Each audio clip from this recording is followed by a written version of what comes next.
तर मंत्रिमंडळातील कोणती खाती कोणाला जाणार या संदर्भात सध्या शिंदे गट आणि भाजपात कोल्ड वॉर सुरू असल्याचं उघड झालंय।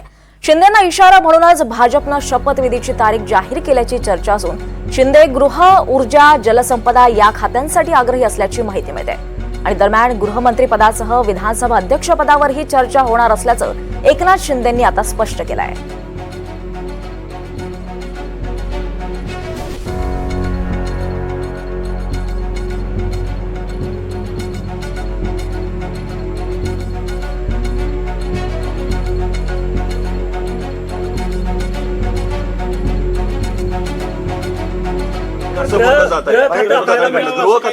हे पहा, याच्या बाबतीत चर्चा होईल आता।